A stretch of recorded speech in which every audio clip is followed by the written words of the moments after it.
వచ్చే మార్చి చివరి నాటికి యాదాద్రి థర్మల్ పవర్ స్టేషన్ అన్ని యూనిట్ల ద్వారా విద్యుత్ ఉత్పత్తిని ప్రారంభిస్తామని రాష్ట్ర ఉప ముఖ్యమంత్రి మల్లు భట్టి విక్రమార్క తెలిపారు. నేడు నల్గొండ జిల్లా దామరచర్ల మండలంలో రాష్ట్ర మంత్రులు ఉత్తమ్ కుమార్ రెడ్డి, కోమటిరెడ్డి వెంకటరెడ్డిలతో కలిసి Yadadri thermal power station oil సింక్రనైజేషన్ను స్విచ్ ఆన్ చేశారు.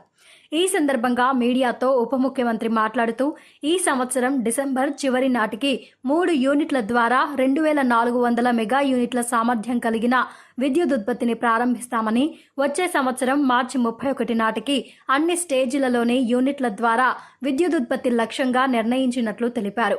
మార్చి 31కి విద్యుత్ అందించేందుకు సివిల్ పనులతో పాటు రైల్వే పనులు, బొగ్గు రవాణా వ్యయాన్ని తగ్గించేందుకు ఆ పనులను సైతం వేగవంతం చేసేలా పర్యవేక్షిస్తున్నట్లు తెలిపారు. ప్రాజెక్టు పనులు పూర్తి చేసి యూనిట్ విద్యుత్తును 6.35 రూపాయలకు ఇచ్చేందుకు కృషి చేస్తున్నామని ఆయన వెల్లడించారు.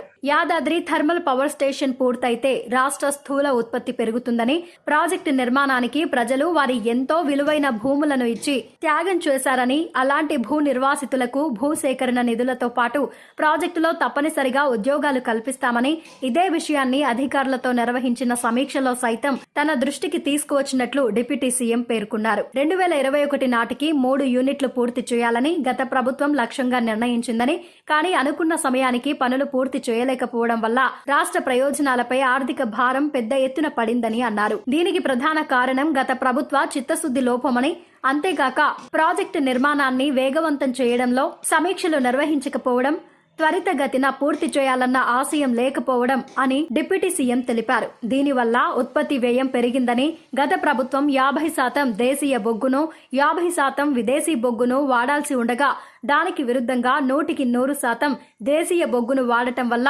ఎన్జీటీ క్లియరెన్స్ రాలేదని, తమ ప్రభుత్వం ఏర్పాటైన తరువాత ఎన్జీటీ క్లియరెన్స్ ను తీసుకోవడంతో పాటు ప్రాజెక్టు త్వరితగతిన పూర్తి చేసేందుకు నిరంతరం అధికారులతో సమీక్షించడం, ప్రతిరోజు ప్రాజెక్టు పనులపై పర్యవేక్షణ చేయడం జరుగుతుందని వెల్లడించారు. నూతన ప్రభుత్వ చర్యల వల్లనే సెప్టెంబర్ నాటికి ఆయిల్ సింక్రనైజేషన్ స్విచ్ ఆన్ వరకు తీసుకురాగలిగామని, రాబోయే రోజుల్లో నిర్దేశించిన లక్ష్యం మేరకు ప్రాజెక్టును పూర్తి చేసి ప్రజలకు అందిస్తామని తెలిపారు. రాబోయే రోజుల్లో యాదాద్రి పవర్ ప్రాజెక్ట్ ని త్వరితగతిన అందించడం కోసం చేస్తున్నటువంటి ప్రక్రియలో భాగంగా ఇక పనిచేస్తున్న సిబ్బంది అందరినీ కూడా సిఈడి నుంచి మొదలు పెడితే కింది స్థాయి లేబర్ వారికి చట్టమోసే వ్యక్తి వరకు కూడా అందరినీ కూడా రాష్ట్ర ప్రభుత్వం తరఫున హృదయపూర్వకమైనటువంటి అభినందనలు తెలియజేస్తా ఉన్నాం. ఈ ప్రాజెక్టు జూన్ 2015 ఫౌండేషన్ వేస్తే నేను పనులు 17/10/2017 నాడు మొదలుపెట్టాను. ఈ ప్రాజెక్ట్ ని 2020 అక్టోబర్ నాటికి 2 యూనిట్లు, 2021 నాటికి 3 యూనిట్లు కూడా పూర్తి చేసి ఇది జాతికి అంకితం చేయాల్సిన అవసరం ఉంది. కానీ అనుకున్న సమయాన్ని దీన్ని అందించలేకపోవటం వల్ల రాష్ట్ర ప్రభుత్వంపై, ప్రజలపై ఆర్థిక పరమైనటువంటి భారం చాలా పెద్ద ఎత్తున పడింది.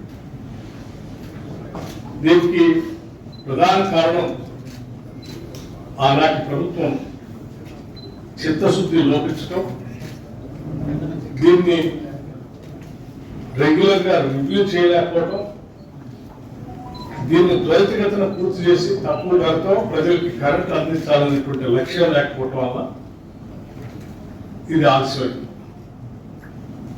ఆలస్యం కావటం వల్ల ఉత్పత్తి అయ్యేటువంటి కరెంటు ధర కూడా పెరిగింది. కొత్త ప్రభుత్వం ఇందిరమ రాజ్యం కాంగ్రెస్ ప్రభుత్వం వచ్చే నాటికి ఈ ప్రాజెక్టు సంబంధించినటువంటి ఎన్విరాన్మెంటల్ క్లియరెన్స్ సస్పెండ్ చేయబడింది. అది సస్పెండ్ చేయబడినప్పటికి కూడా దాన్ని త్వరితగతిన పూర్తి చేసుకొని, ఎందుకు సస్పెండ్ చేశారో దానికి సంబంధించిన సమాచారం ఎన్జిటి వాటికి సబ్మిట్ చేసి త్వరితగతిన అప్పుడే పనులు కంటిన్యూ చేసి ఉంటే ఈ ఇబ్బంది పడేది కాదు. ఎన్జిటికి ఆనాడు ఈ ప్రాజెక్టులో ఉపయోగించేటువంటి కోల్లో దేశీయంగా ఇండిజినియస్ గా దొరికేటువంటి కోల్ 50%, ఇంపోర్టెడ్ కోల్ 50% వాడతామని చెప్పి దాన్ని ఎన్జిటి సబ్మిట్ చేసి ఆ రోజు వాళ్ళు క్లియరెన్స్ తీసుకోవడం జరిగింది. కాలక్రమేణా ఆ నిర్ణయాన్ని మార్చుకొని పూర్తిగా దేశీయ బొగ్గునే వాడుతున్నాం అని ముందుకు పోవటం వల్ల ఇచ్చినటువంటి క్లియరెన్స్ కొంతమంది పర్యావరణవేత్తలు ఎన్జిటి వెళ్ళటం వల్ల దాన్ని సస్పెండ్ పెట్టుకుంది. అలా సస్పెండ్ పెట్టిన దాన్ని తిరిగి మళ్ళీ వెంటనే వారు దానికి సంబంధించిన సమాచారం ఇచ్చి ఉంటే ఇంత ఆలస్యం అయి ఉండేది.